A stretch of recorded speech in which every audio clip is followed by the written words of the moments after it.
Je m'appelle Julien Morissette, je suis directeur artistique de Transistor Média et cofondateur du Festival La Radio Numérique, un événement annuel lancé en 2017 à Gatineau. Cette année, notre programmation était présentée par Amazon Music, que je tiens à remercier pour son appui au FRN. On a 4 tables rondes à vous proposer en rattrapage, tout enregistré le 28 avril 2023 au Centre culturel du Vieux-Elmer à Gatineau. Je laisse la parole à Dominique Fauché, réalisateur et créateur de contenu, qui a animé ce panel sur la découvrabilité du balado. Bonjour tout le monde, j'espère que vous allez bien. Merci encore Julien. Tu vas te faire remercier tout le week-end. C'est quand même quelque chose pour les gens de l'Outaouais de vous recevoir. On a tendance à dire que le reste du Québec et du Canada ne sait pas c'est où Gatineau. C'est vrai. Il n'y a personne vraiment qui le sait, sauf quand on fait des événements comme ça. Donc, merci d'être là, c'est super gentil. Je m'appelle Dominique Fauché. Je suis, comme il l'a dit, créateur de contenu.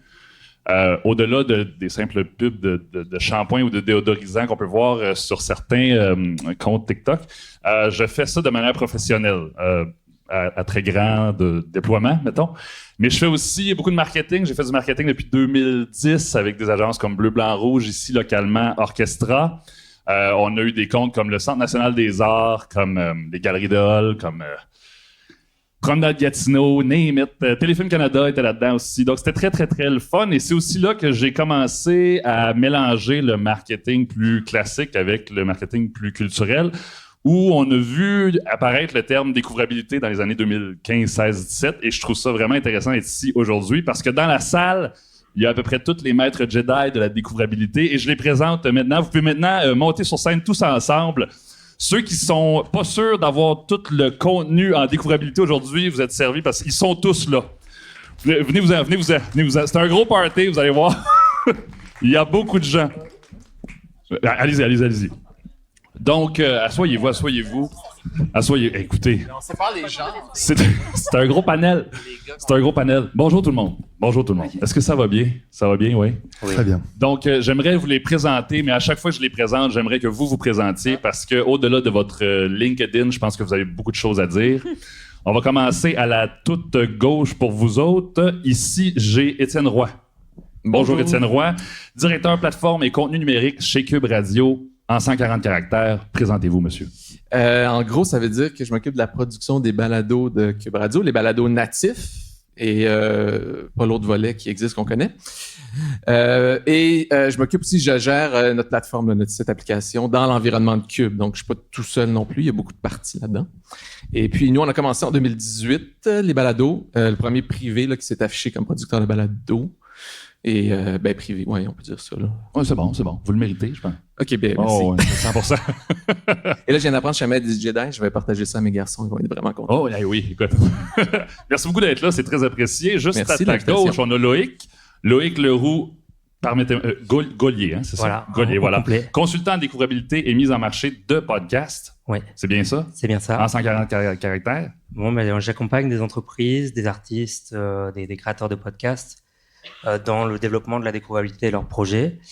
Et puis, ma spécificité, là, c'est que je viens aussi du marketing. Donc, j'amène les outils du marketing numérique pour amplifier le public de ces projets. Puis, pendant 3 ans, j'étais directeur de la stratégie numérique chez Magneto. Okay. Donc, j'ai fait mes armes en découvrabilité balado à ce moment-là. Parfait. Merci d'être là. C'est très gentil. Juste à ta gauche, on a Julien Moss de Edisound, CEO, en bon français, et fondateur chez Edisound, et aussi 6 pieds 5, hein? Et aussi? Vous êtes 6 pieds 5 à peu près? Ouais, c'est ça. Moi, c'est rare que je fais bonjour. Présentez-vous, monsieur. Écoute, moi, ça fait une vingtaine d'années que je travaille dans la publicité digitale. J'ai travaillé pour des grandes plateformes comme Yahoo, et ensuite j'ai fondé une des premières plateformes de native advertising en Europe qui s'appelait Ligatus. Et notre métier, c'était de faire du discovery de produits, de services. Et j'ai appliqué ça depuis 3 ans maintenant avec Edisound au podcast, parce que tous les médias avec qui je travaillais en Europe, mais aussi les marques, me disaient on a des contenus qui sont formidables, mais ils ne sont pas écoutés. Et c'est ça qui m'a donné l'envie de fonder Edisound et de venir en parler aujourd'hui. Ben, merci d'être là. Vous arrivez de Paris hier, hein? C'est bien sûr. Oui, exactement. Hey, on l'applaudit, pour vrai, là. Il est jet lag. Ensuite, juste après, on a ici Lindsay Michael de Amazon Music Canada. Oui. C'est bien cela. Et vous êtes Senior Podcast Manager. C'est ça. Et allez, présentez-vous comme vous voulez en anglais, en français. OK, c'est on bien. traduira au fur et à mesure. Merci. Premièrement, français, c'est ma deuxième langue, alors désolé pour toutes les erreurs que je vais faire dans les prochaines minutes. Mais je prends soin de tous les balados en anglais et en français sur Amazon Music. Je fais la programmation, je travaille avec les partenaires et je fais le marketing et tous les différents éléments tout qui a à faire avec les balados sur Amazon. C'est ça. Ben, merci d'être ici. Vous arrivez de Toronto, par exemple. Oui, je vis à Toronto. Parfait. Vous n'êtes pas de jet lag? Non. Non, c'est parfait. Okay. Et ici, finalement, la dernière et non la moindre, Jeanne Dompierre de la Fabrique culturelle. C'est bien ça? De Télé-Québec. De Télé-Québec, directrice de la Fabrique culturelle et des partenariats, c'est ce que j'ai écrit lire en ligne. Effectivement, j'ai mis mon LinkedIn à jour il y a quelques semaines. C'est ça, j'ai un screenshot sur mon téléphone. C'est donc j'ai ça, ok, parfait. Ça. Donc allez-y, présentez-vous. Donc j'aimerais dire d'abord que je ne m'identifie pas comme une Jedi de la découvrabilité, même si le sujet m'intéresse beaucoup et est nécessaire à l'accomplissement de mes tâches. Donc c'est ça, moi je dirige en fait tout le secteur de production interne à Télé-Québec, principalement de la production vidéo, mais du côté de la Fabrique culturelle, on fait aussi des balados, qui est un format que personnellement j'apprécie beaucoup, puis un et l'autre sont reliés. On a un petit peu démarré ça il y a quelques années. Je m'occupe aussi de tous nos partenariats stratégiques et culturels. Donc, les partenariats culturels, on a vraiment les deux mains dedans dans mon secteur. Puis, on veille aussi à la cohérence des partenariats plus largement à Télé-Québec. Et les partenariats, pour nous, c'est un outil de découvrabilité quand même pertinent. 100%, oui, absolument. Merci. Hey, on les applaudit pour vrai, merci. Merci d'être là. C'est un gros panel pertinent. Je suis très content. Mais on a aussi des Jedi de la découvrabilité pour de vrai dans la salle. On a les dames de la Cogency, si je ne me trompe pas, bonjour. Eux autres aussi méritent une main d'applaudissement. Ils ont été dans les précurseurs de tout ça au Québec. Je ne sais pas si vous vous souvenez de moi, mais j'ai travaillé avec vous. Il y a à peu près 3-4 ans. J'étais un petit tannant, là. J'étais comme « Salut, j'ai besoin d'aide. T'es qui, toi? » Bonjour. Bref, c'est ça. Merci d'être là. Si jamais vous avez des choses à dire, vous pouvez juste... Dominique Fauché, c'est ça. La face vient de changer, on dirait. J'aimerais commencer avec quelque chose de super important. Et ça a été dans les premiers sujets de discussion qu'on a eu ensemble. Découvrabilité, ou discovery en français de France. On va se le dire. C'est un concept qui est relativement jeune. De ce que j'ai compris, là, dans mes années de publicité, ça l'a comme apparu quelque part en 2016-17. Et j'aimerais ça que quelqu'un d'entre vous m'explique qu'est-ce que c'est au juste avant de commencer à creuser dans le sujet, parce que je vois des visages peut-être plus jeunes ou plus nouveaux dans la salle, puis on entend de découvrabilité, on se le fait demander quand on fait des demandes de subventions, etc. Moi, la première fois que j'ai eu le mot de découvrabilité sur ma table, j'ai fait « Je vais appeler André Harvey, puis elle va me l'expliquer. » C'est exactement ce qu'elle a fait, mais est-ce que vous, par exemple, en France, vous avez mentionné le mot « discovery », qui est sensiblement discoverability, en tout cas, bref, découvrabilité. Qu'est-ce que c'est au juste? Comme son nom l'indique, ça consiste à faire découvrir des sujets, des contenus. Moi, je dirais que ça remonte à un peu plus que ça. Et depuis que les contenus existent, en fait, ils sont voués à être consommés, à être découverts.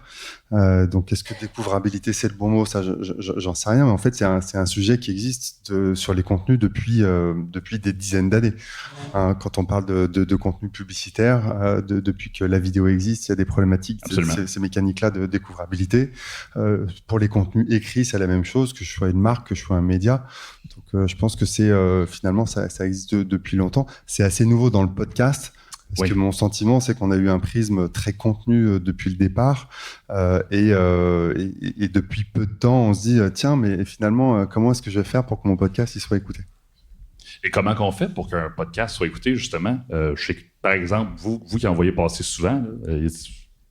En fait, j'allais juste dire sur la découvrabilité, elle existe depuis tout le temps. Depuis toujours, à partir du moment ça. que tu as créé une œuvre, Jeanne, t'allais le dire, je pense qu'on va tous être d'accord là-dessus.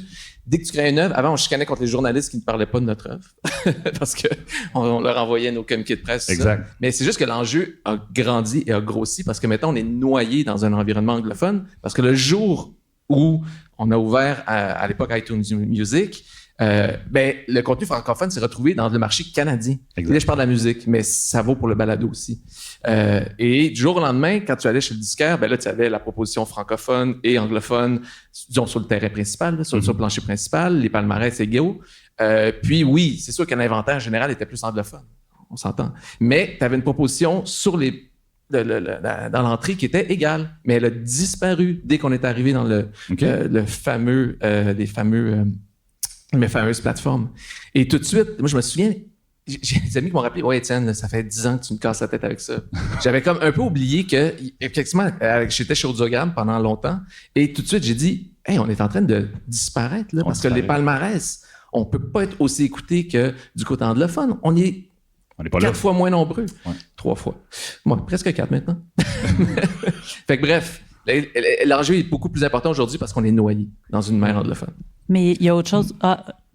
Allez-y. Très vite. Là, on est beaucoup. On si est vous voulez très parler, chicanez-vous au pire. Il y a autre chose qui a changé aussi quand même au fil du temps, puis c'est les habitudes de consommation, mais aussi l'écosystème médiatique. À l'époque où on avait des médias de masse qui parlaient vraiment, on pouvait utiliser la fameuse stratégie de la boule de quilles. Maintenant, on apprend ça en école de commerce. Maintenant, c'est plus la stratégie du pinball. Puis ça revient à ce que ma collègue Julie, qui était sur le panel jeunesse, disait tout à l'heure, se placer sur le parcours des utilisateurs.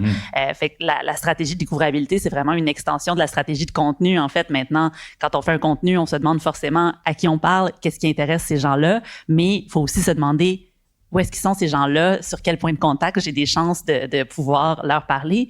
Puis, ce qui a changé aussi, c'est que c'est vraiment rendu une convergence d'un très, très grand nombre d'expertises. C'est plus seulement du marketing, la découvrabilité, c'est des expertises à la fois stratégiques, éditoriales, technologiques qui doivent converger dans la même direction pour se placer sur ce fameux parcours utilisateur-là. Allez-y. OK. Aussi, juste voulais dire que c'est pour les balados spécifiquement, découvrabilité, c'est un problème mondial que c'est commencé. Je pense que tout le monde qui travaille dans l'industrie essaie de trouver une solution à le sujet de découvrabilité parce que à ce moment, un des plus fortes façons de découvrir des nouveaux balados, c'est parler à un ami ou parler à quelqu'un dans ton famille qui dit « Hey, avez-vous écouté whatever ?» Et c'est comme ça et tout le monde veut trouver une façon un peu plus forte où on peut aider les auditeurs à trouver nos balados. Mais justement, parlant de manière d'aider les auditeurs à trouver des balados dans un contexte minoritaire francophone, on va se le dire, qu'est-ce que vous avez vu dans les dernières années ou qu'est-ce que vous avez vu que vous avez fait « Ah, ça pourrait fonctionner » ou est-ce qu'on est dans un statu quo qui est merde, on est encore 199e sur Spotify ou Amazon Music, puis on se demande comment que les gens vont écouter nos affaires. Parce que pour être en contact avec beaucoup de créateurs de balados, on est passionné par les premières étapes de la création, qui est l'enregistrement, l'écriture, etc., etc. Puis une fois que c'est rendu en ligne, on entend ce que j'ai entendu tout à l'heure, c'est pas beaucoup écouté, malheureusement. Donc, comment est-ce qu'on fait ou comment on peut regarder les créateurs qu'il y a dans la salle et dire ça s'en vient, on pense à des trucs. Quels sont ces trucs qui pourraient les aider, notamment dans un contexte minoritaire francophone? Je pense dans la séquence des actions, dans le plan de production. Aujourd'hui, on peut plus se contenter de faire la conception, faire la réalisation, la post-prod, puis après penser à la découvrabilité. Là, elle doit se penser vraiment en amont. Moi, il y a beaucoup de projets que j'accompagne où le choix a été fait du titre, qui est la métadonnée principale, la plus importante, qui a été un choix pas le plus heureux en termes de découvrabilité, quoi. Et ça, c'est une question qu'il va y avoir dès la conception. Donc le plus tôt on se met à regarder le projet dans un angle de découvrabilité, le meilleur on part pour être découvert. Ouais. Okay. Juste pour préciser, là, dans le fond, c'est parce que les moteurs de recherche des plateformes de balado ne sont pas très performants. Ils ne récupèrent l'information que, justement, comme tu viens de le dire, Loïc, sur les titres. Donc, si tu mets plein d'informations dans ton descriptif, la plupart ne le prend pas en considération, ne le considère pas. Donc, c'est ça. C'est un des affaires. Mais, OK, mais par rapport à cette non-performance des moteurs de recherche en balado, est-ce qu'il y aurait des moyens pour justement monter dans cet écosystème-là en ce moment? En connaissez-vous? Je pense qu'il y a deux sujets. Il y a un sujet qui va être payant et non payant. Sur le non payant, sur lequel on va se focuser évidemment en priorité, il y a tout cet aspect SEO. Comment est-ce que je vais pouvoir remonter dans les moteurs de recherche, que ce soit Google ou les plateformes d'écoute. Donc là, l'importance des premiers mots dans la description sont très importants parce qu'en fait, quand on est sur une plateforme d'écoute, généralement on voit de prime abord les 2 premières phrases et pas le reste. Donc il faut se focuser là-dessus. Ensuite, on va pouvoir travailler sa visibilité sur les plateformes de réseaux sociaux. Pourquoi pas avoir des chaînes dédiées sur sur Insta, sur TikTok, sur LinkedIn, etc. On va pouvoir faire travailler sa communauté au travers si on a des emails par exemple, travailler sur des newsletters, travailler des forums, travailler des événements comme ça. Mais souvent, comme tout, le bouche à oreille, pourquoi pas. Mais ça, on atteint assez vite un plafond de verre. En fait, on atteint quelques dizaines, centaines, parfois quelques milliers d'écoutes par épisode, par saison, par série. Et c'est finalement comme les marketeurs le font depuis des années. À un moment donné, il faut passer à la phase payante pour aller s'assurer d'une visibilité et donc d'un impact, donc d'écoute concrète de podcasts. Et là, il y a une multitude de façons de faire pour aller acheter des écoutes. Il faut bien dissocier les deux. Okay. Et aujourd'hui, les studios qu'on voit, c'est mon prisme en France, mais s'équipent d'équipes marketing partenariat. Par exemple, Louis Média, 4-5 personnes dont le métier, c'est uniquement de faire ça, de se focuser sur l'impact, la visibilité, les écoutes des podcasts. Oui. Non, je disais, mais en fait, en France, il y a un net avantage, c'est que l'environnement est déjà français. Et là, nous, dans l'environnement de Google, on se retrouve dans un environnement essentiellement anglophone. Donc, je sais qu'il y a des algorithmes. Oui, il y a des outils. Jeanne, elle a super bien expliqué là, toutes les étapes pour bien, d'abord, choisissez bien votre contenu. Après ça, vous allez avoir une bonne idée de quelle est l'audience que vous pouvez les rejoindre. Après ça, comment on la rejoint, vos stratégies pour les médias sociaux, etc. Mais c'est ça. Ici, le bouche-à-oreille et la stratégie non payante, elle est, corrigez-moi là, mais à mon avis, elle est beaucoup plus payante en ce moment pour nous parce que justement, on n'a pas encore les ressources, les moyens, parce que comme c'est un marché anglophone, ça coûte aussi assez cher là, quand même pour investir dans la promotion. Donc à ce moment-là, il faut vraiment être très habile dans le bouche à oreille. Puis il n'y a pas de secret, là, je veux dire, c'est-à-dire qu'il faut être assidu, il faut être sûr de bien rejoindre les groupes qui peuvent exister. Je prends le True Crime, par exemple, vous allez cibler les groupes, il y a des communautés qui sont très actives. Ensuite, vous allez vous assurer d'essayer de créer des liens dans vos publications, les hashtags que vous allez mettre, tout ça. Là, c'est très éphémère, là, ce que je veux dire, c'est très bref, là, mais le bouche-oreille est très fort. Wondery, qui est un des plus gros producteurs aux États-Unis et dans le monde, à la fin, répète leur phrase magique « Parlez-en à votre famille et vos amis ». Même pour les Américains, ça reste que le bouche-oreille est le plus fort. Ouais, c'est vraiment, à mon avis, l'appel à l'action le plus efficace, c'est le plus important à prononcer. On entend souvent laisser des commentaires, laisser des étoiles. Il se trouve qu'en découvrabilité, le gain est absolument nul. Ah oui, absolument. Ouais. Parce que c'est quand même assez fréquent. Là. C'est quand même assez fréquent, mais ouais, c'est ça. Je pense qu'on se copie tous les uns les autres là. Je pense que c'est ça. Ils ont dit ça, on va le dire aussi. C'est ça. Ouais. C'est ça, absolument. Ok. Voilà. Jeanne, t'allais dire quelque chose? Je peux laisser Loïc terminer. Je pense pas que. Ouais, non, c'est ça. Vas-y. C'est terminé? OK. On est très polis dans ce panel. Tout le monde est très poli. Non, toi, Loïc. En fait, je voulais justement revenir un peu sur ce que Loïc disait au début, sur la nécessité de le penser en amont. Puis c'est pas juste au niveau stratégie. Moi qui viens quand même principalement de la vidéo, c'est principalement ce qu'on fait à Télé-Québec. Bravo! Vidéo toute! Yeah! Non, c'est pas un takedown du panel de balado. Donc, en vidéo, on peut se rabattre parfois sur des décisions qu'on prend plus tard en balado, surtout pour les réseaux sociaux. Il faut qu'on réussisse à se démarquer dans des écosystèmes qui sont essentiellement visuels. Donc, si on n'a pas prévu le coup en amont, 3 coups d'avance, on se retrouve vraiment avec rien. Puis ça, c'est quelque chose que nous, on répète souvent à nos équipes de production, à nos réalisateurs. Il faut prendre des photos, il faut penser une stratégie visuelle et c'est pas à la dernière minute qu'on va pouvoir le faire. Donc, c'est d'autant plus important en balado de faire cette réflexion-là d'avance. On a parlé du titre, mais l'image aussi elle-même a une puissance folle parce qu'avant, c'est ce qui va donner envie aussi à l'utilisateur qui ne connaît pas de potentiellement de cliquer, de venir écouter.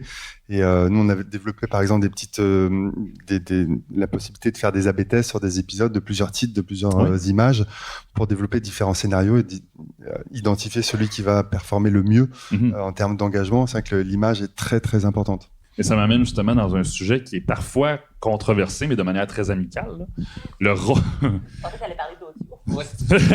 Mais le rôle, le rôle de la vidéo ou le rôle du contenu complémentaire, on va y donner ce gros chapeau-là dans la conception ou dans la diffusion de balado. Quel est-il? Parce que j'ai littéralement 2 écoles de pensée quand les gens m'approchent, et ils m'approchent principalement pour de la prod qui est visuelle sur de l'audio, pas audio, là. Est-ce que c'est quelque chose qui va devenir inévitable bientôt d'avoir par exemple, Transistor Média qui sort une série, et avec le concepteur sonore, il va avoir un concepteur visuel, un réalisateur, un photographe, etc., pour pouvoir rendre l'image à l'histoire. Est-ce que c'est quelque chose qui, là, regardez les créateurs dans la salle, dites-leur, vous en sortirez pas juste avec un micro, les amis. Est-ce que c'est vers ça qu'on s'en va? Ben moi, j'ai abandonné, ça fait longtemps. Là, l'idéal que l'audio soit pur et 100% audio, là, j'ai abdiqué. Toi, t'as abandonné. Les autres. Non, mais c'est-à-dire, je le dis gentiment, là, c'est-à-dire que ta production peut être 100% dédiée à l'audio. Ouais. Mais ce que je veux dire, c'est que tout ce que Jeanne a dit, Loïc, tout ça, ça vous prend, et Julien, tout ça, on a besoin des outils. Les outils promotionnels sont visuels essentiellement. Donc, oui, des photos, des extraits, des petites vidéos, expliquer votre œuvre, puis même juste une image avec un audiogramme, avec un extrait, et puis la traduction aussi, parce que des fois, les gens maintenant, sur Instagram, ben, t'as peut-être pas le son parce que c'est dans le métro, mais tu vas être bien heureux de lire. Absolument. Donc, tout ça est vraiment archi important. Puis, je dis ça, puis on est, comment dire ça, cordonnier mal chaussé. On n'est pas rendu encore. Non, on le fait, on commence à le faire de plus en plus, mais ça prend des ressources. Ouais. Puis, c'est plus cher, là. Ça demande du temps et ça demande un effort, une stratégie. Il faut que tu planifies tes choses. Tu ne veux pas faire ça n'importe comment, n'importe quelle façon. Tu vas te faire un calendrier de contenu. Contenu, promotion, tout ça. Les autres? Tout à l'heure, on parlait dans les podcasts jeunesse de l'importance d'être là où les gens sont. C'était valable pour les ados, je crois, tout à l'heure, mais c'est valable pour finalement, quelle que soit l'audience, où sont les gens aujourd'hui sur les réseaux sociaux. Ouais. Donc, à un moment donné, il faut se servir de ce levier d'audience qui est très puissant et être malin. Donc, oui, il faut des ressources, mais il y a aussi des moyens assez malins pour aller créer du contenu avant, pendant, après, pour aller engager des audiences, que ce soit celle du compte du podcast, celui des invités, etc., pour essayer de leverager. Donc là aussi, il y a on arrive à engager et à rediriger du trafic. C'est pas exponentiel, mais évidemment, ça aide et c'est entre guillemets gratuit. Ouais, puis après ça, si tu as effectivement les moyens, tu peux avoir récupéré cette formation-là, puis après ça, la maximiser en investissant pour aller faire du retargeting, etc. Oui, bien sûr, ça c'est exponentiel. Mais on a besoin d'aide vraiment pour arriver à ça. Puis juste un exemple drôle, là, mais tu avais entendu parler au Brésil, là, les faux podcasts? Ah oui! Oui, non, c'est ça. Donc, c'est des gens... Qu'est-ce que c'est? C'est-à-dire que le podcast, en fait, on va s'entendre, les podcasts, là, c'est des gens qui se mettent un micro devant une caméra, là. Donc, on appelle ça des podcasts maintenant. Et dans le fond, ils font des faux podcasts pendant 15 secondes. Non, ben oui, ça s'appelle des podcasts. Et de 15 à 20 secondes, 15 à 20 secondes, ils vont faire comme s'ils animaient, ils posaient une question, ils répondaient à une question. Mais en vérité, il n'y a pas d'émission, il n'y a rien. C'est un 15-20 secondes, ils sont enregistrés avec des écouteurs, un casque. Donc, quel but? Ils font semblant qu'ils ont été invités à un podcast. Souvent, ça va être des TikTokers, des influenceurs qui vont répondre à des questions très deep que personne ne leur a jamais posées, mais devant un micro, Puis ils mettent ça sur leur TikTok sans trop de contexte pour laisser planer l'idée qu'eux sont hot, on les invite à des podcasts. Exactement. C'est pas mal quand même. Oui, il fallait y penser. Oui, c'est créatif. OK, mais ça dérive. Ça dérive un peu. Parlons de la découvrabilité des faux podcasts maintenant. Check-moi bien, Alex. Mais en même temps, ça demeure quand même intéressant parce qu'on parle de découvrabilité des podcasts, mais ça montre à quel point le format n'a plus les problèmes de découvrabilité qu'il avait. Il est devenu un référent culturel à part entière à un point tel que des influenceurs qui cartonnent sur d'autres plateformes font ça. Absolument, c'est vrai que c'est fascinant. Là. Oui. Le podcast est passé à un autre niveau, puis il faut accepter que l'image en fait partie. Mais OK. Ça m'amène à Lindsay. Si je peux... Oui. Amazon. Oui. D'ailleurs, j'entends encore mon paquet. Moi, non, c'est pas la même gang. Hein, c'est pas la même gang. Cet écosystème-là, vidéo, audio, qui est plus dense pour vous autres, est-ce que c'est... En fait, comment vous ouvrez la conversation avec les producteurs ou les producteurs de balado à la base pour pouvoir leur permettre ou les aider à mettre sur pied une stratégie de découvrabilité qui a de l'allure? Parce que vous êtes une grosse plateforme, on va se le dire. Ça ne peut pas être fait à moitié. Est-ce que vous les aidez? Est-ce que c'est eux autres qui pitchent? OK. Oui, c'est une partie de ma job. C'est d'aider les créateurs et créatrices à trouver les auditeurs. Et on veut que nos auditeurs trouvent les balados qu'ils veulent écouter. Alors, je pense que c'est ma job de les connecter. Alors, il y a plusieurs façons qu'on fait ça. On fait ça avec la programmation. Alors, en Québec, c'est un peu différent du reste du monde parce que Canada, c'est un des seuls pays bilingues où on a Amazon Music. Alors, je fais une programmation différente en anglais et français. Alors, si vous ouvrez Amazon Music vous avez choisi français comme votre langue, tout va être en français et moitié de la programmation va être en français. Parce que je sais que si vous parlez français, vous voulez aussi peut-être savoir c'est quoi les autres options en anglais, 100%, mais aussi, alors j'essaie de faire une programmation vraiment des balados de Québec qui sont en français. Ça, c'est comme mon priorité. Alors, pour populer toute l'application, il faut parler avec les créateurs et créatrices. Alors, je cherche toujours, si vous avez un balado que je ne connais pas, dis-moi, envoyez-moi un courriel, je vais donner ma courriel, parce que moi, j'ai beaucoup d'espace pour la programmation et je veux faire une promotion, je le change chaque semaine, alors il y a beaucoup d'espace. Et c'est ça. Mais plus que la programmation, on fait la promotion aussi. Alors, on a des petites billboards dans l'application. On dit billboard aussi. OK, cool. All right. Des billboards dans l'application où je peux mettre des nouveaux balados, comme des balados qui ont un grand lancement. Et des fois, même, on peut faire un vrai billboard en Montréal, comme on fait une projection dans downtown, comme centre-ville, Montréal. On dit downtown et on a fait déjà plusieurs... OK, downtown. On a fait déjà plusieurs projections des balados québécois. Okay. Et c'est ça. Et aussi, parce que nous sommes Amazon, c'est une grande compagnie. Of course, On a aussi des autres moyens de faire la promotion sur... On fait, pas encore, mais je pense bientôt, on peut faire des promotions sur le page shopping comme Amazon.ca. Oui. Wow. Oui, il y a beaucoup, des newsletters, des différents produits. On a beaucoup d'options pour faire une grande promotion.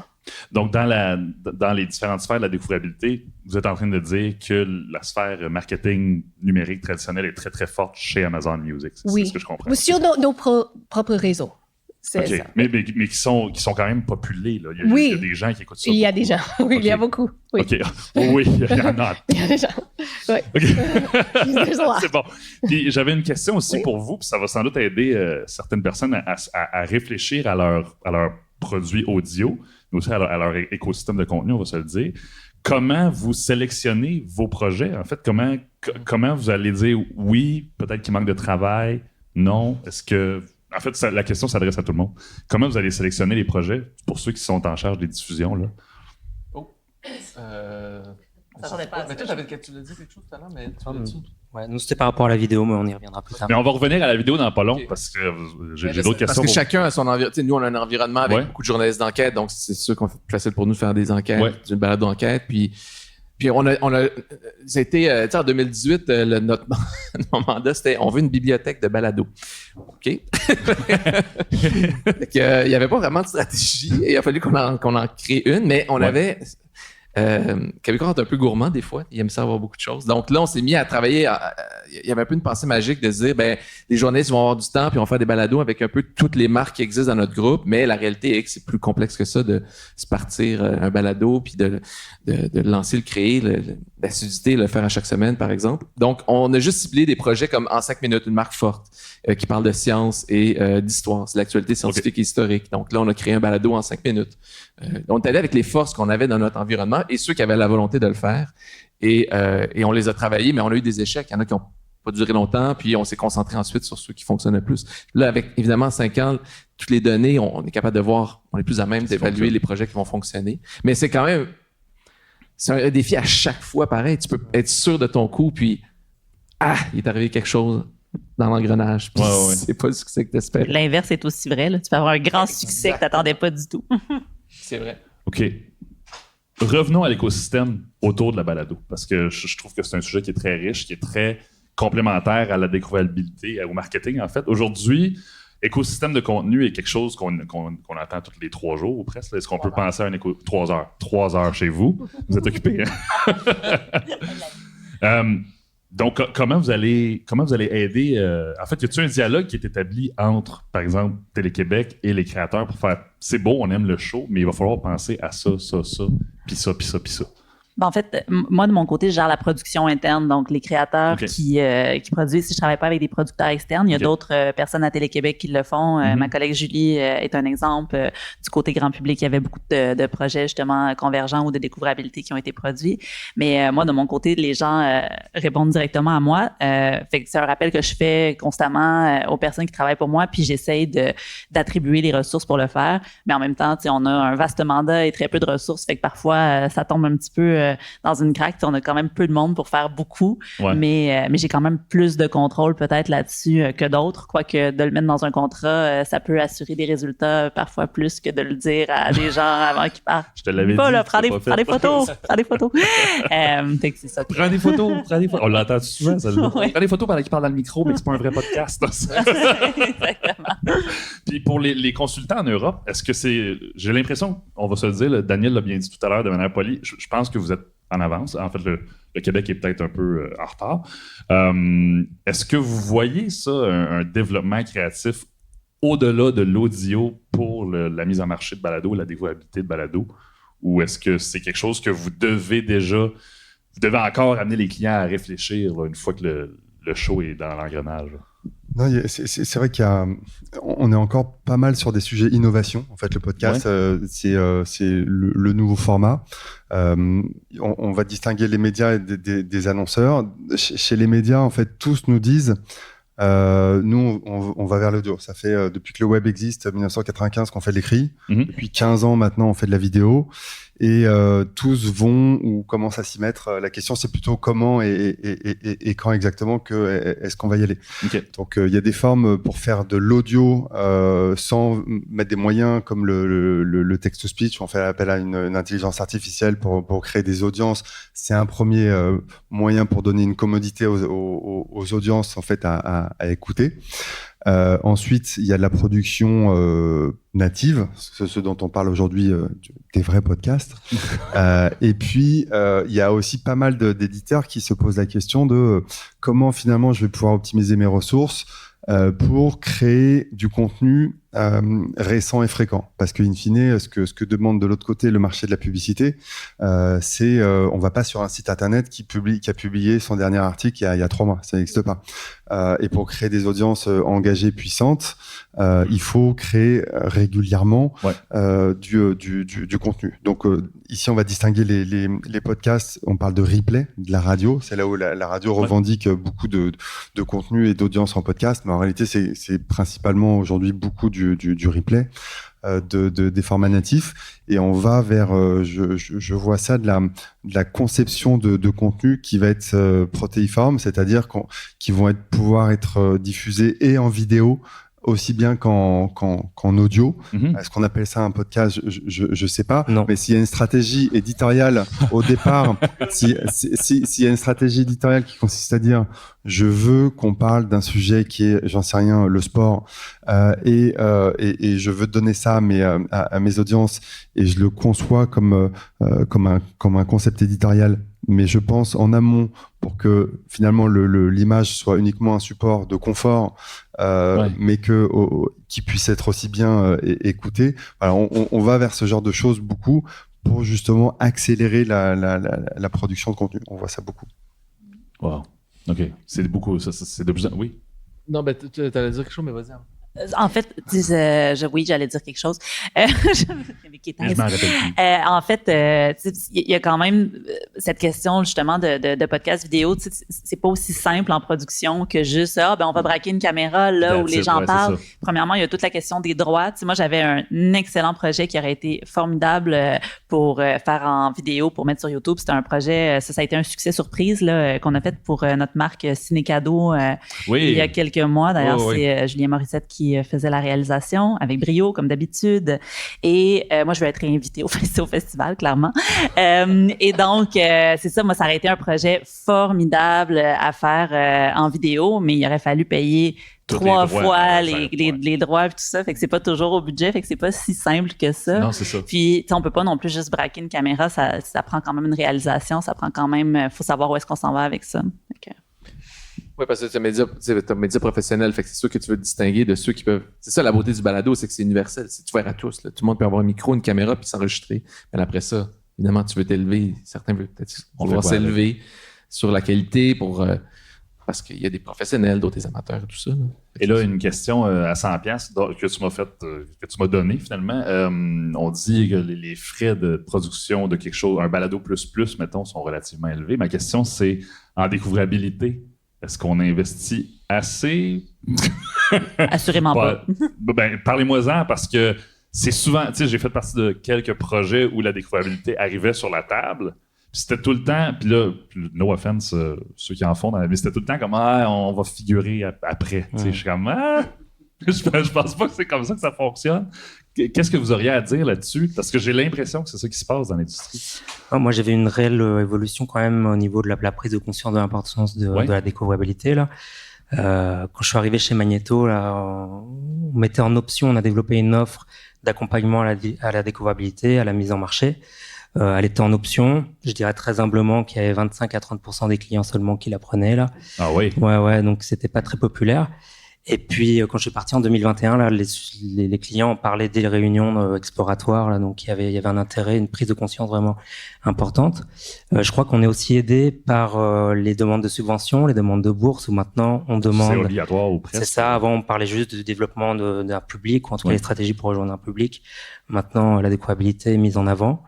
Voilà, les budgets, je pense qu'ils sont jamais. Enfin, je pense que personne me contredira, c'est très difficile d'attirer un auditeur, de convertir un auditeur, c'est extrêmement difficile, donc coûteux.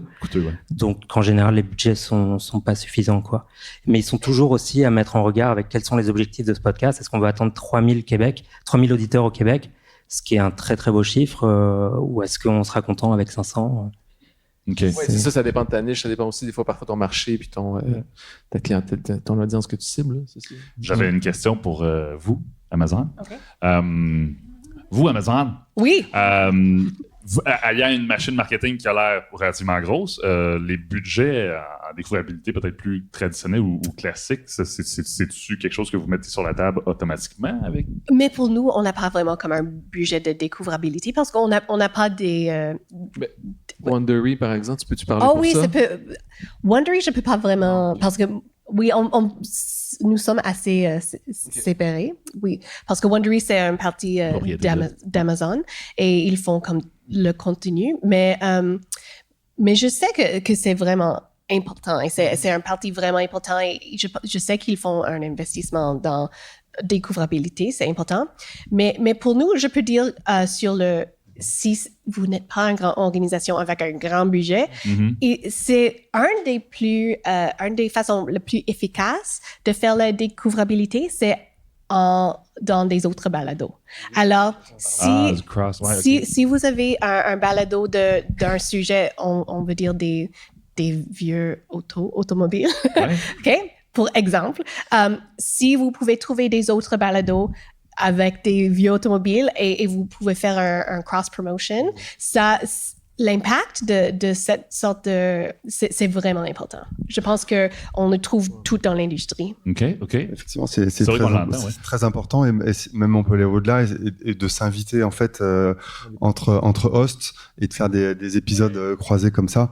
J'ai certains partenaires que j'ai mis en relation comme ça et qui ont vraiment eu un gap de notoriété, d'image et d'abonnés. Juste en apparition. En se faisant inviter sur des épisodes.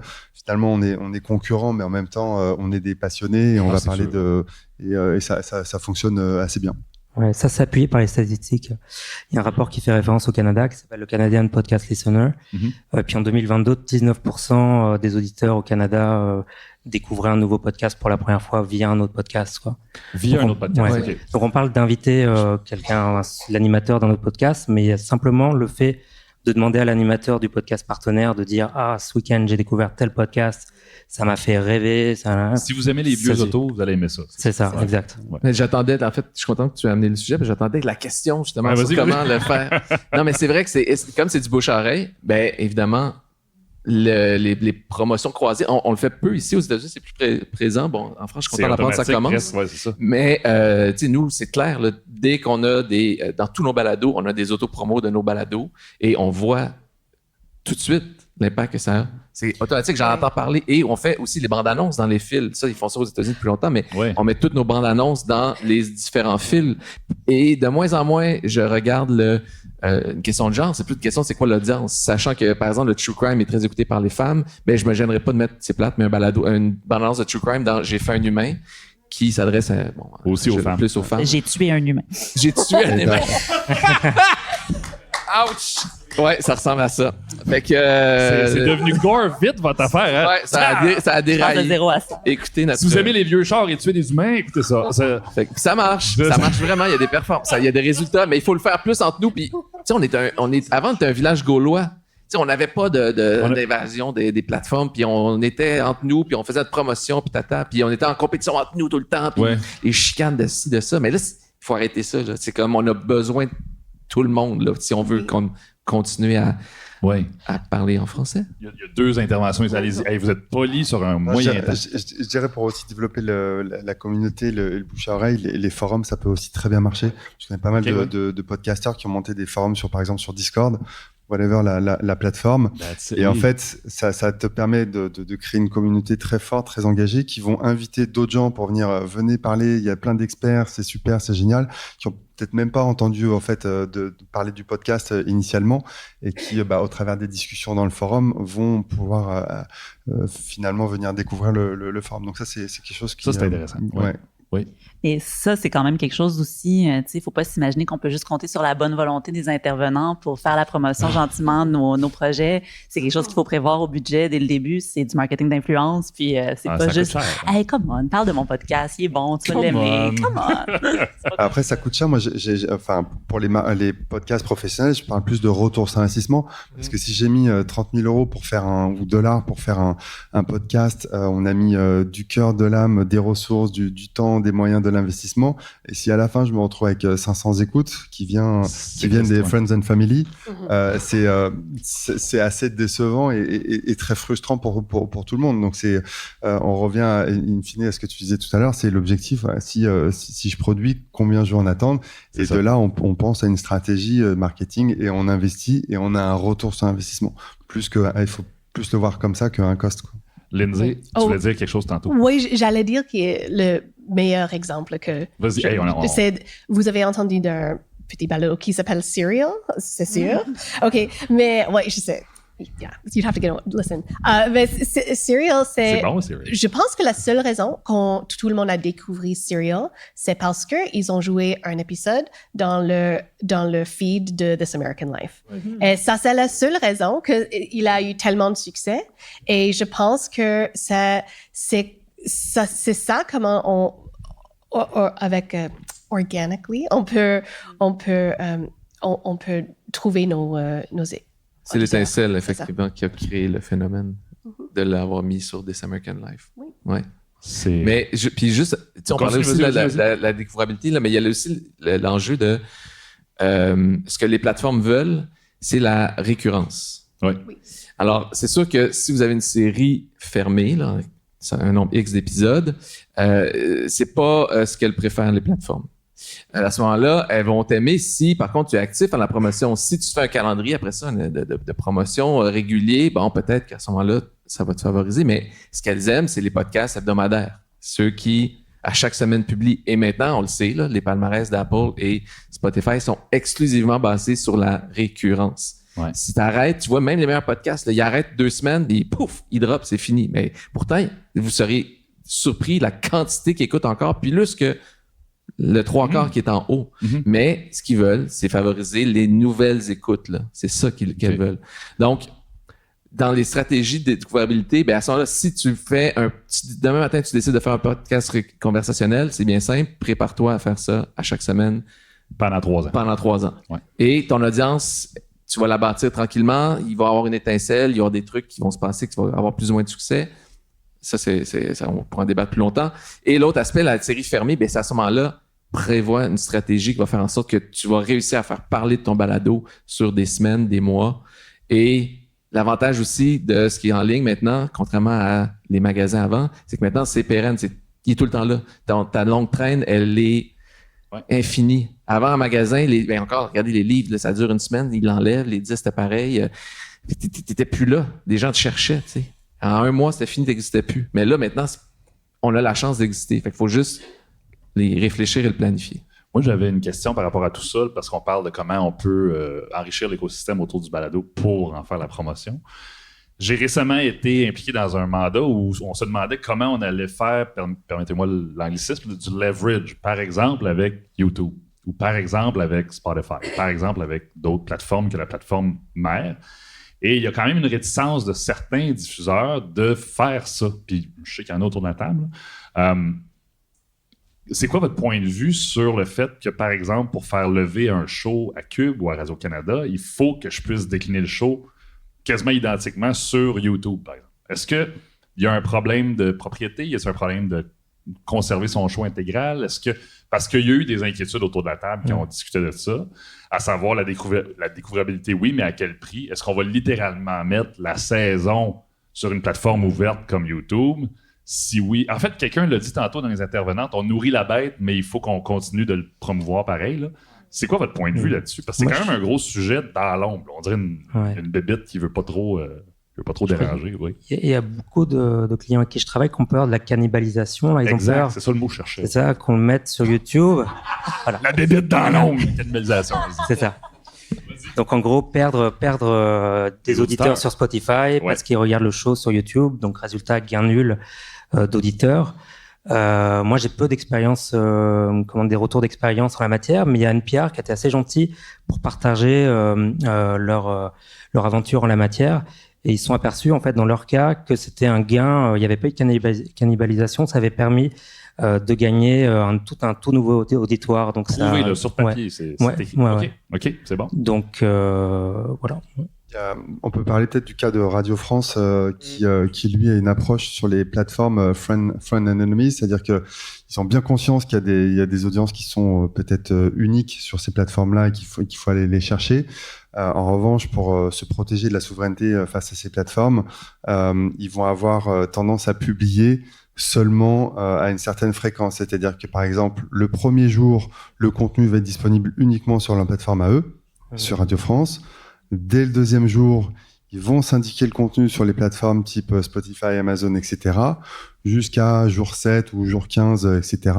Et ensuite, ils vont dire effectivement à leurs audiences, si vous voulez écouter la suite des épisodes, revenez chez nous.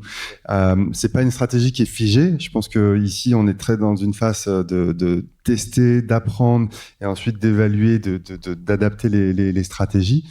C'est valable pour Radio France, mais comme tous les acteurs qu'on voit aujourd'hui sur la phase de jouer avec ces grandes plateformes-là. Mm-hmm. Donc, il existe des différentes tactiques. Ouais. Il y a une réalité aussi, c'est qu'il y a 50% au minimum des gens qui écoutent leur balado sur Apple Podcast. Ensuite, un 30-40% dépendamment sur Spotify. Amazon commence à monter, je le vois dans nos données. Les gens prennent des habitudes quand ils écoutent quelque chose. Et en fait, ils s'adaptent à une plateforme. Ils se l'approprient ou ils ont leurs habitudes, ils ont leurs préférences. Et les faire changer, c'est difficile. Donc, pour les médias publics, c'est un peu plus facile d'avoir une stratégie.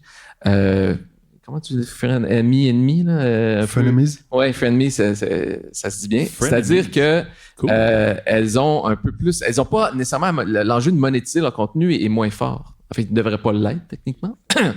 Ça dépend pour qui.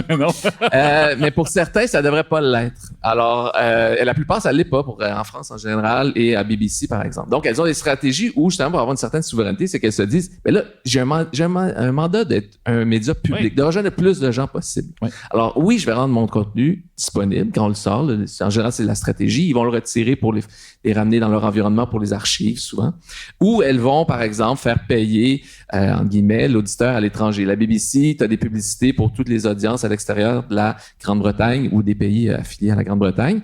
La France pourrait faire la même chose, en fait.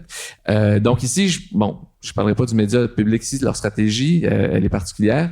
Mais nous, on est pris un peu parce que quand tu peux pas me priver de 50% de l'audience, je peux pas dire, du jour au lendemain, j'ai pas les moyens, les ressources financières pour dire aux gens, hey, abandonnez Apple puis venez tout écouter sur Cube. Ça coûterait très cher. Ça coûterait très cher et c'est une mission impossible. Donc, il faut être effectivement astucieux.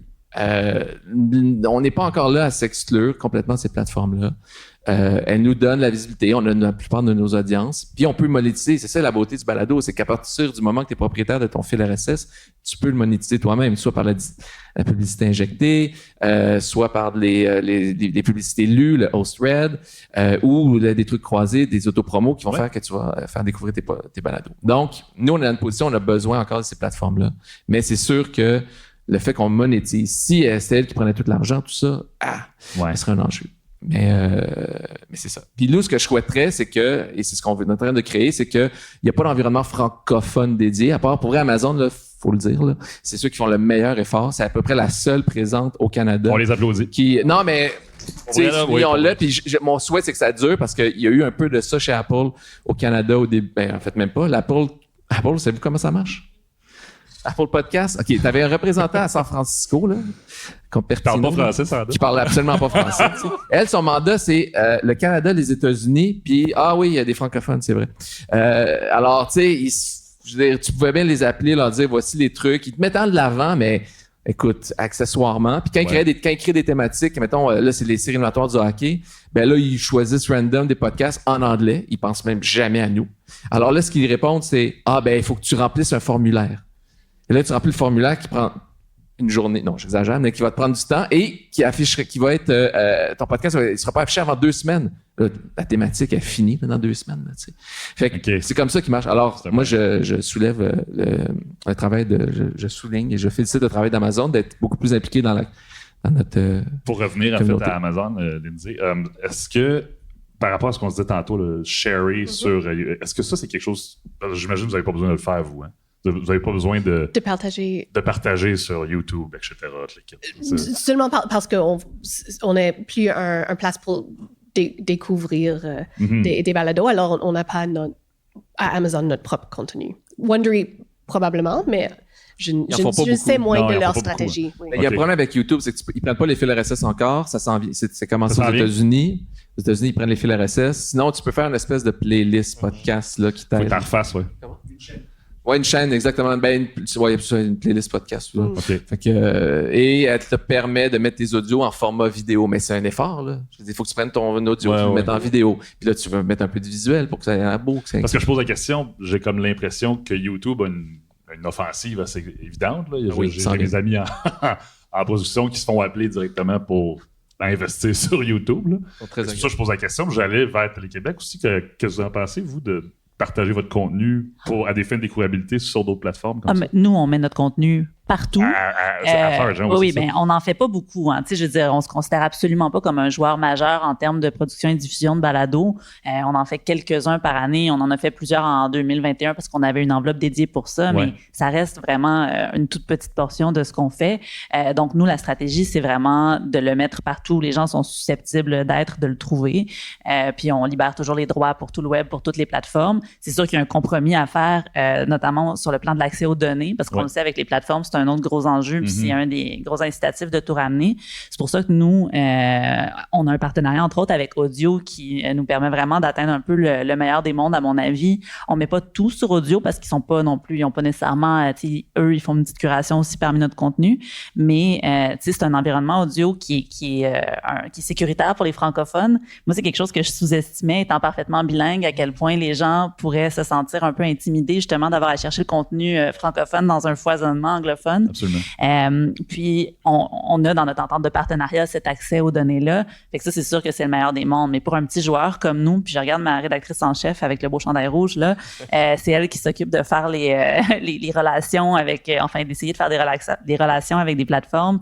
Ils nous prennent pas au sérieux. On a de la difficulté à avoir des suivis. Quand Lindsay est arrivée dans nos vies à tous, ça a fait l'effet d'un Robin des Bois là, qui débarque pour semer la découvrabilité des balados francophones. Lindsay a l'étoile du match. Là, non, mais... T'allais dire de quoi, d'ailleurs, à ce sujet-là? T'as levé ton micro comme ça, là, t'as fait... Oh!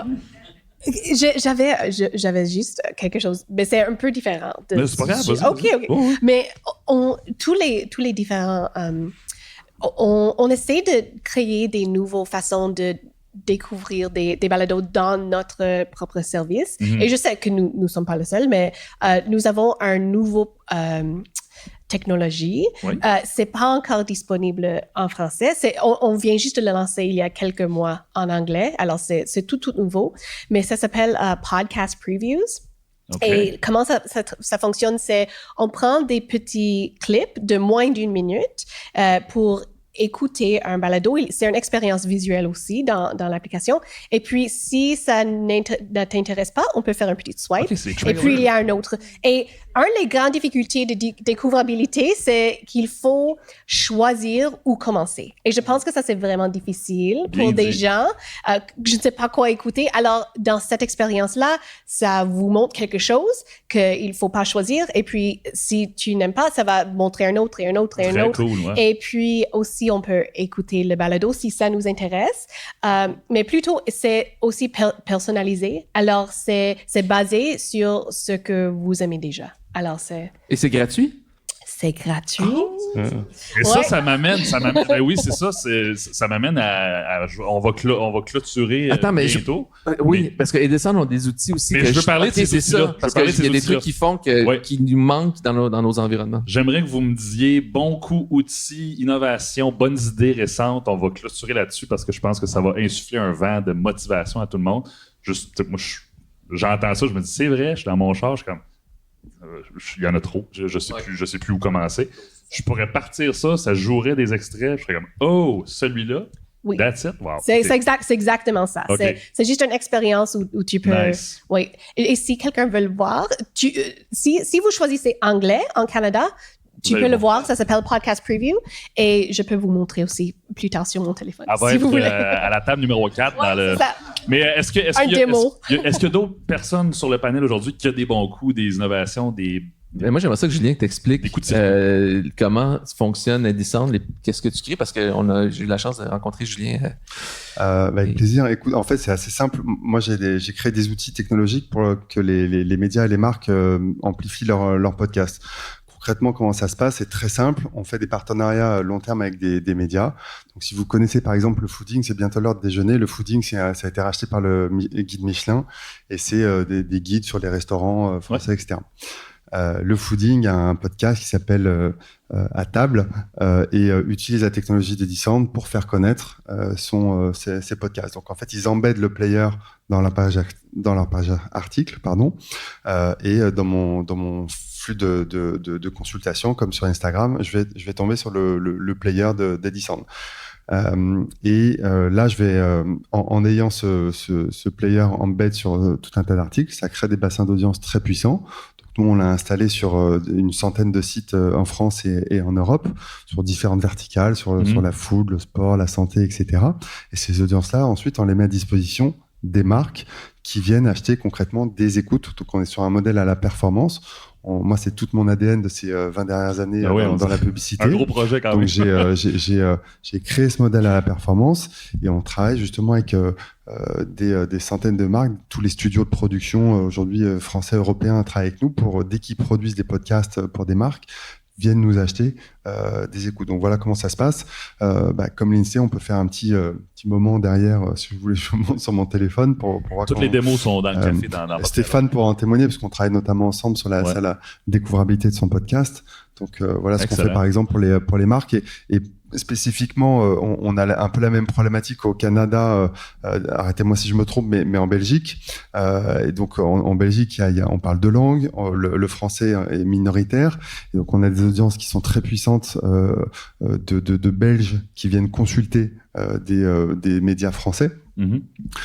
Et donc on donne la possibilité aux marques belges de cibler les IP belges pour faire découvrir la podcast. On peut faire exactement la même chose sur des IP canadiennes si nécessaire, et un peu partout dans le monde au travers de notre réseau de sites partenaires. Voilà, c'est ça qu'on fait. Un ingénieur de la découvrabilité, finalement. Ça sonne comme ça. Ça va, ça. Alors, c'est ça que c'est. J'ai plus faute des études dans le commerce, donc c'est beaucoup trop pour moi, l'ingénieur, mais voilà.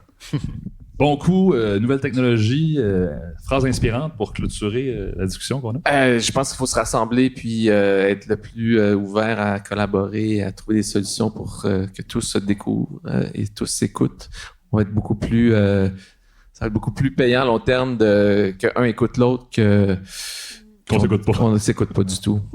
Puis tu perds pas il n'y a pas de crainte. Là. De la cannibalisation, peut-être, mais ceux qui aiment le true crime, je reviens au true crime, là, ils veulent tout écouter.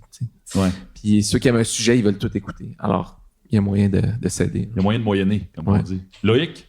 Ouais, moi, je rêve parfois d'une régie publicitaire qui soit québécoise et qui permettrait de faire des publicités exclusivement sur des podcasts québécois, malheureusement. C'est ça. Ouais. Ce serait cool, ça. Mais on pourrait faire une charte, une grille, puis littéralement. Tu fais une grille de tarifs selon tes audiences. Mais là, il faut être ouvert, il faut partager tes écoutes. Il faut quand même qu'il y ait une valeur derrière. Oui, 100%. Il y a moyen de mettre ça en place. Et je finirai avec Jeanne. Le mot de la fin. Mon Dieu, c'est beaucoup de pression. Puis moi, en fait, j'aimerais, puis c'est un peu dans la droite ligne de ce qu'Étienne suggérait, la collaboration, puis travailler en partenariat. Moi, je veux juste illustrer avec une initiative très low-tech qu'on a fait en partenariat, mais qui nous a fait permettre de faire découvrir un balado à très grande échelle. Puis c'est pas notre meilleur balado, je l'assume. Ça s'appelle Anticosti et ses histoires. On a fait un partenariat avec CEPAC Anticosti. Puis c'est vraiment le genre de choses qui est à la portée de tous. On est allé s'asseoir avec eux. Eux avaient un besoin de faire découvrir leur offre culturelle à Anticosti, parce que c'est pas juste des pourvoiries là-bas, il y a aussi de l'histoire. Puis on a fait ce projet-là qui était très simple. Comme je vous dis, pas notre meilleur projet, puis c'est pas ça l'idée. Mais eux, après ça, l'ont propulsé et tout le monde qui est allé à Anticosti cet été-là l'a reçu par infolettre. Il y avait des codes QR sur place pour faire un genre de réalité augmentée, tout ça. Et ça a été un projet qui a vraiment généré beaucoup d'écoutes. Là, tu dis low-tech, code QR, réalité augmentée, c'est pas low-tech. Code QR, ça, c'est vraiment high-tech, effectivement. C'est très high-tech. C'était à la mode, là. C'était à la mode. C'est revenu. Moi, avant, c'était un punchline. C'était mort, c'est revenu. Ben, bravo. Mais c'est ça, fait que, je veux juste comme ouvrir un peu cette idée-là que c'est pas juste par des initiatives de technologie puis d'ingénierie, de découvrabilité. Il y a aussi moyen, juste en tendant la main puis en étant à l'écoute des besoins des autres, de trouver des besoins communs puis de favoriser la découvrabilité avec ça. Wow. C'est assez inspirant, ça? Merci beaucoup. On les applaudit, pour vrai. C'était très dense comme panel. Avant de les libérer pour le dîner, j'aimerais savoir si vous aviez des questions. La découvrabilité, c'est simple, mais pas tant. Fait que si vous avez des questions, c'est le temps. Là. Allez-y. Ouais, en fait, excuse-moi, Stéphane, je vais faire la... je vais juste m'occuper des questions avant de te laisser. Tu vas arriver en troisième. On vous écoute, monsieur. Moi, j'aimerais avoir votre avis sur tout ce qui est ChatGPT et intelligence artificielle dans le futur de la création du contenu. Voilà. Pour la découvrabilité du Brésil avec les faux podcasts, est-ce que tout ça, c'est quelque chose qui s'en vient et que vous sentez venir? On pourrait nourrir la bête et poser plein de questions sur le podcast pour que ça revienne dans d'autres dans le raisonnement, mais je sais pas. Il y a des apps qui se sont développées là, pour générer automatiquement les descriptions d'épisodes. C'est utilisable en anglais pour le moment. Puis je sais pas, peut-être quelqu'un l'a testé sur le panel ou... Non. Est-ce qu'il y a un jour bientôt où on va pouvoir entraîner un AI à donner une entrevue de 60 minutes sans intervenant? Mais ça, c'est autre chose, à mon avis. Là. C'est au niveau de la production de contenu. En découvrabilité, quand même, moi, je vois des possibilités très, très intéressantes, surtout pour les petites équipes qui n'ont pas des tonnes de ressources. Puis c'est un peu le cas de tout le monde. Là. On est tous toujours un petit peu le nez contre le mur. Puis de pouvoir générer rapidement, justement, des résumés optimisés, des stratégies de campagne aussi. Là. Il y a vraiment, tu donnes un prompt, puis ça peut te sortir vraiment beaucoup d'infos. Nous, on commence à jouer un petit peu avec. Fais-moi quelque chose de low-tech à Anticosti. C'est comme ça qu'on a fait. Ah oui? C'était le prompt, exactement. Fait qu'il y a des possibilités à ce niveau-là. Je pense que sur le plan de développement de contenu, c'est une toute autre histoire. Là, puis on fera un autre panel là-dessus l'an prochain. Les bonnes questions. Non, mais l'IA va aider pour ça, pour ressortir des informations. Puis pour juste là, quand tu fais ta vidéo, là, puis que tu vas aller faire ressortir ton texte, là, le problème, c'est notre accent québécois. Là. Il y a beaucoup de la difficulté à nous comprendre, mais déjà, c'est une avancée parce que tu n'es pas obligé d'écrire à la main ton texte. 100%. C'est des petits outils. Oui. Oui. Ah, OK, tu tiens le micro pour moi. Pour pas que tu parles trop longtemps. Juste dire, non, mais les moteurs de recherche adorent les descriptifs. Tout là, votre podcast retranscrit, là, les moteurs de recherche adorent ça. Le seul problème, c'est encore une fois, c'est notre langue. Là. Nous, on l'a fait, on l'essaye, mais c'est parce qu'il faut passer après 2-3 heures pour tout corriger. Fait que c'est ça qui nous limite. Mais à partir du moment que il va s'adapter à notre accent, ben oui, là, on va avoir des là, Julien est en train de dire, moi, j'ai pas ce problème, là. Ah ouais. Non, on a 15 accents en France. Oui, c'est vrai, c'est ça. Oui, Julien. Oui, j'avais une question. C'était par rapport aux vidéos. Tu sais, il y a certains contextes, oui, c'est sûr qu'il y a un balado où c'est un animateur puis des invités, c'est facile, mais tu sais, dans tout ce qui est documentaire, moi qui fais des balados, je pense que je voudrais jamais avoir des caméras là, qui viennent parce que on crée une intimité avec les protagonistes puis on veut surtout pas briser ça. Mais moi, je voulais juste mentionner Transistor qui ont fait Hanté. Puis j'ai trouvé ça vraiment hot parce que sur Instagram, il y avait un vidéo avec, c'était comme ils ont engagé une graphiste, puis ils ont fait un vidéo qui faisait vraiment la narration, puis fait que c'était un vidéo, mais qui permettait de pas corrompre l'intimité du documentaire. Fait que voilà. Du documentaire, en fait. C'était pas des vrais protagonistes. C'était une remarque? Il n'y avait pas une question? Non, mais je pense que c'était des fleurs. Puis oui, on va te donner d'autres contrats, Maude, vu que tu lances des fleurs. Bravo, Maude. Merci de donner des exemples de transistors, mais il y a d'autres boîtes de production aussi, mais merci. Stéphane Berthomé. Oui, en fait, j'ai l'impression qu'on a beaucoup parlé de visibilité et moins de découvrabilité, parce que selon moi, la découvrabilité, c'est la faculté que ont les gens à découvrir des balados via les moteurs de recherche et via la recherche automatisée. Et j'aurais aimé entendre Loïc sur la question des métadonnées. Parce que la découvrabilité, ce sont les métadonnées qui sont au cœur de ce processus-là, et aussi sur la hiérarchie des métadonnées. Moi, j'ai eu l'occasion, juste pour compléter, qui se lance là-dessus après, parce que le Jedi, c'est lui, c'est que j'ai parlé avec une compagnie qui s'appelle Voxalize, qui est en Allemagne, que tu connais, je pense que vous connaissez plusieurs, qui fait de l'étude sur la découvrabilité et qui expliquait que, par exemple, quand tu choisis les bons mots-clés pour la description de ton balado, tu peux augmenter de 15 à 20%. Ils ont fait les essais. Tu peux augmenter de 15 à 20% le nombre de fois où tu sors dans les moteurs de recherche. Donc, c'est quand même essentiel.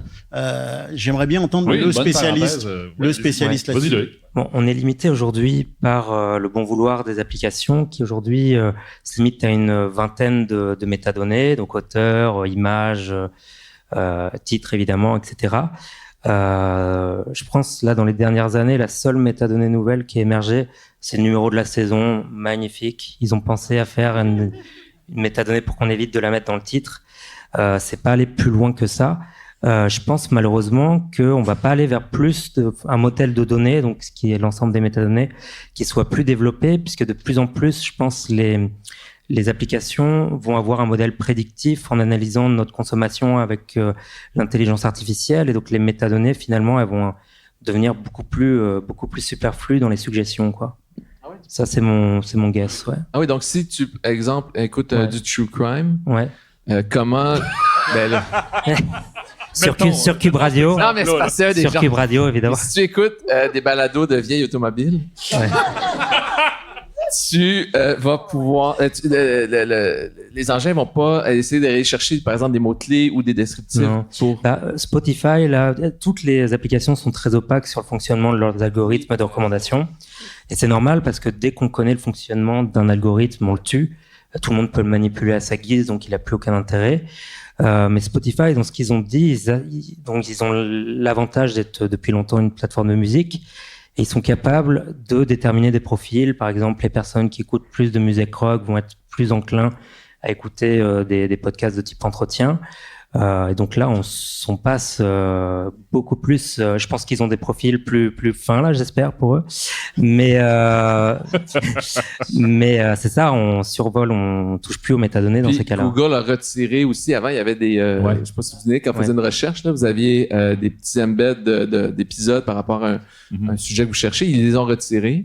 Je me souviens plus, peut-être quelqu'un se souvient pourquoi, là, j'ai oublié, là. Mais en tout cas, ils ont leur stratégie s'est réorientée. C'est parce que Google Podcast est en train de mourir à petit feu pour laisser place à YouTube Musique et YouTube Podcast. Peut-être ça va être YouTube à ce moment-là qui va mais ça va être encore une fois à voir comment ça va s'animer tout ça, là.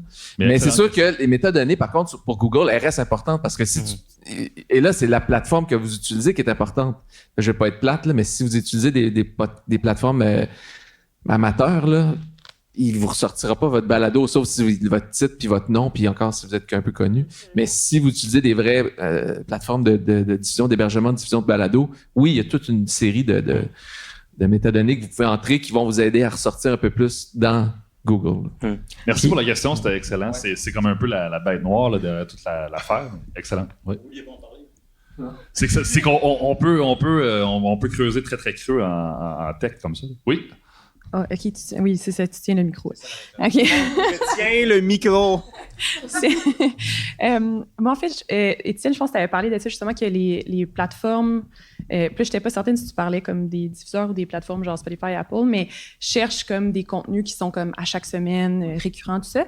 Mais je me demandais, est-ce qu'il y a une volonté, justement, des diffuseurs d'aider les créateurs, créatrices tu sais, par exemple, moi, mettons, je travaille sur un projet de podcast qui est clairement fermé, genre 8-9 épisodes d'attitude, mais est-ce qu'il n'y aurait pas comme des... Tu sais, puis je pense que Radio France le fait peut-être un peu plus, mais de créer des genres de séries, de documentaires, tu sais, que c'est pas tout... Tu sais, comme c'est des catégories qui se ressemblent, mais tu sais, c'est ça, des genres de chaînes où est-ce que comme on mettrait le même genre de contenu ensemble, puis ça donnerait justement plus de visibilité à ce type de contenu-là. J'aurais aimé ça vous entendre un peu tous là-dessus. Il y a plusieurs acteurs qui le font. La Magnéto le faisait par catégorie, avec un podcast documentaire, un podcast fiction, etc. Et puis, donc nous, c'était souvent des mini-séries, donc il y avait plusieurs épisodes.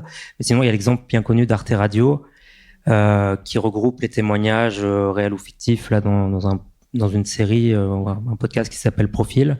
Et donc, effectivement, je pense que c'est une bonne voie pour alimenter, donner une vie, un dynamisme à son podcast, tout en ayant des mini-séries fermées. Mais aussi la différence, parce que là, je comprends, il y a un terme qui est peut-être pas encore, il y a beaucoup de termes qui sont pas encore bien définis là, dans notre milieu, là. Mais tu sais, diffusion et plateforme de diffusion, tu sais, on parle de plateforme de diffusion parce que tout le monde peut aller déposer son fil RSS, elles sont accessibles à tout le monde. Ensuite, je sais pas, la notion de diffusion, il y a des producteurs qui vont acheter des licences, qui vont engager des producteurs exécutifs. Mais en général, c'est leur production qu'ils vont monétiser. Est-ce qu'on les appelle des diffuseurs? Je suis pas certain. Il faudra ça débattre. Mais fait que ça, c'est juste pour la nuance. Tu sais, vraiment, là, il y a les plateformes de diffusion. Cube est semi. Là, on commence à s'ouvrir au fil RSS externe parce qu'on veut ouvrir un environnement francophone de découvrabilité. J'en parle pas encore très fort, mais on l'amène. Et juste dire, votre fil RSS, là, je m'excuse, je vais dire True Crime. Non, mais n'hésitez pas. Tu sais, ça se voit maintenant, là, des producteurs qui mettent...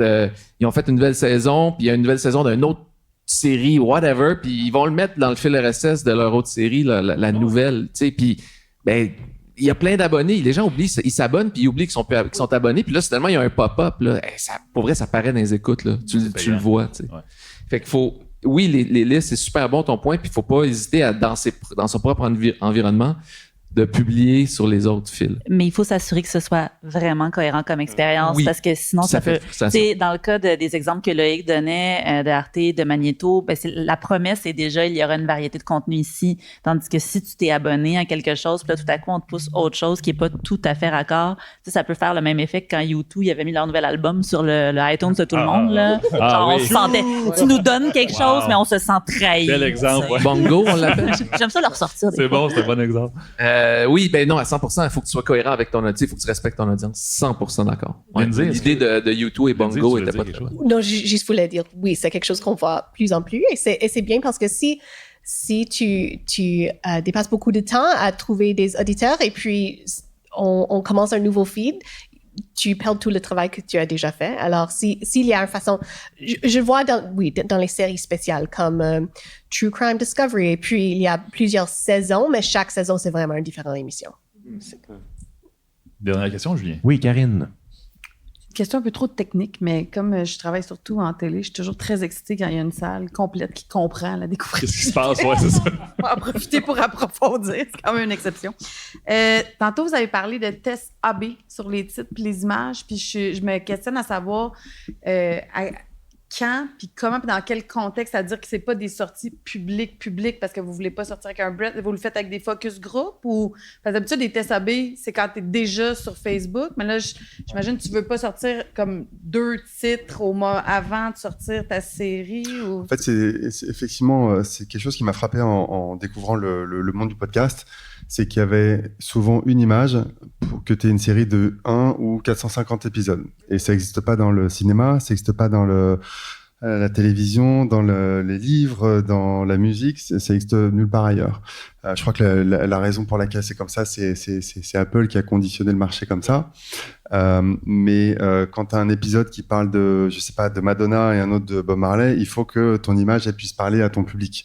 Et donc, moi, dans mon approche de découvrabilité, Ce qu'on fait, c'est qu'on utilise le RSS de l'annonceur ou de la marque du podcast. On importe les contenus chez nous et ensuite, on peut en faire ce qu'on veut. Et donc, pour un seul et même épisode, je vais pouvoir afficher une multitude d'images et de titres et faire différents scénarios. Et comme ça, aller engager les internautes avec différentes images, titres, et de là découvrir quels sont les scénarios qui fonctionnent le mieux en termes de clics et en termes d'engagement d'écoute. C'est comme ça qu'on procède sur la partie A/B test. Donc derrière, ensuite, ça donne tout ça, on va très loin dans le tracking des données, des performances. Donc on restitue tous les usages à la marque au travers de notre plateforme. Et de là, pour les saisons ou les épisodes tout simplement à venir, elles peuvent déterminer des comportements j'en sais rien, mon image avec un visage clique mieux qu'un autre. Mon titre, si j'ai enlevé par exemple le numéro de l'épisode ou s'il n'y a pas un lien de continuité, ça peut mieux fonctionner. Donc c'est dans cet esprit-là qu'on fait de la B-test pour les marques. Donc les titres, c'est les titres d'épisodes, c'est pas les titres de brand, de marque, de projet. Exactement, on est au niveau de l'épisode et exactement. On aurait le temps pour d'autres questions, finalement. Je veux dire, pour les images, là, c'est vrai qu'on était conditionné par Apple. Apple a implanté des normes dans le marché, mais heureusement, Spotify, quand ils sont arrivés, ça a changé un peu la donne. Puis ça a forcé Apple à réagir parce qu'ils étaient passifs. Et dans Spotify, eux, c'est les premiers à avoir amené des images par épisode. Puis après ça, oui, il faut le faire. Là. C'est effectivement... C'est un outil intéressant, mais de tester quelle image va mieux réagir, tout ça, on 100%. Peut de plus en plus le faire. Mais on doit le faire sur YouTube, entre autres. Sur YouTube, t'as pas le choix. C'est très, très, très agressif. On n'est pas là encore. Non, vraiment pas. Oui, quelqu'un qui voulait faire apparaître une question. Il fallait que je fasse une joke de magicien pour Daniel, puis je l'ai faite. Ça me fait beaucoup plaisir. On t'écoute, Daniel. Allons prendre un café. Dans le fond, c'est une anecdote qui confirme quelque chose, puis une question. On a sorti un album de musique pour enfants qui s'appelle Kalimba au cœur du rythme, et dans l'un de ces albums-là, à un moment donné, il y avait une chanson à répondre. On était en brainstorm sur le titre de la chanson. Et il y a quelqu'un en meeting qui a dit appelons ça chanson à répondre. Et c'est la pièce qui a le plus marché sur l'album parce qu'elle s'est retrouvée dans des playlists, elle s'est retrouvée partout, elle a été recherchée, elle a été documentée, puis on s'est dit c'est donc... Il y avait un côté de nous qui disait c'est donc bien plate parce qu'au final, il y avait plusieurs thèmes dans la chanson, mais c'était entre autres une chanson à répondre. Donc, juste le fait de l'avoir appelée chanson à répondre, ça a permis de la jumper dans les résultats, etc. Fait que ça a été une expérience très, très concluante. Mais par la suite, ou t'es pas satisfait? Ben non, mais en fait, c'est que par la suite, on a aussi fait affaire avec des consultants qui connaissaient du monde chez Spotify et qui ont glissé ça dans des listes d'écoute.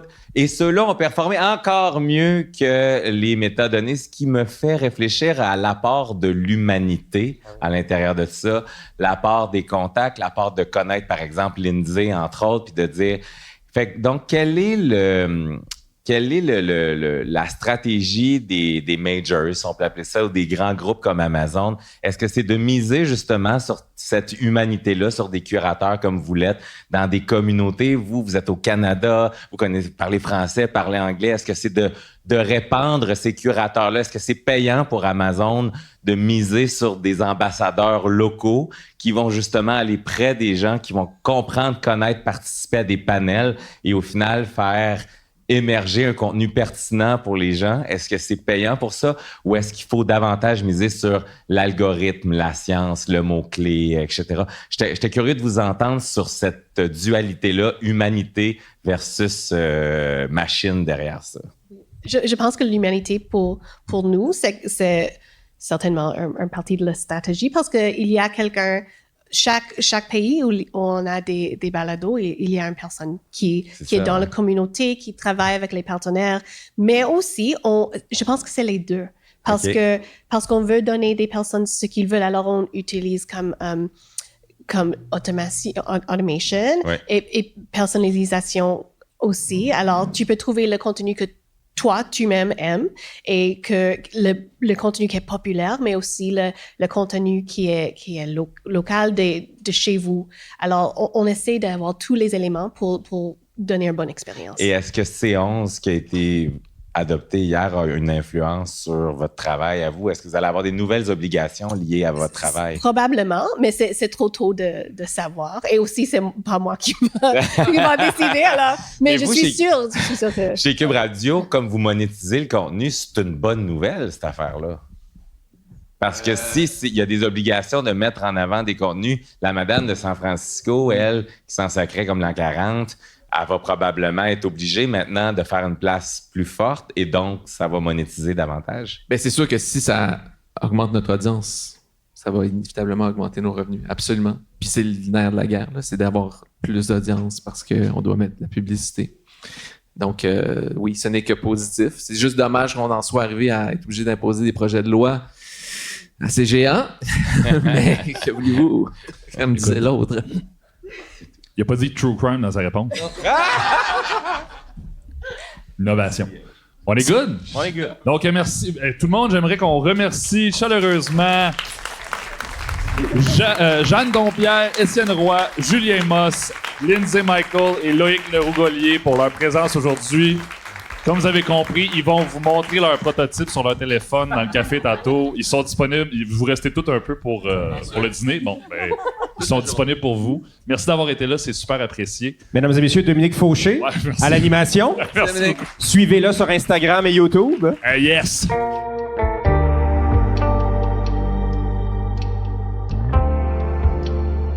Cet épisode a été enregistré, monté et mixé par Simon Covy-Serrois. Je tiens à remercier nos commanditaires et partenaires qui ont rendu possible cette 7e édition du Festival La Radio Numérique. Amazon Music, la Ville de Gatineau, le Conseil des arts du Canada, le Conseil des arts et des lettres du Québec, l'Ambassade de France au Canada, Culture Outaouais, Radio-Canada Audio, Télé-Québec, la microbrasserie Le 5e Baron et l'Ambassade culturelle. Je vous donne rendez-vous en avril 2024 pour notre 8e Festival La Radio Numérique.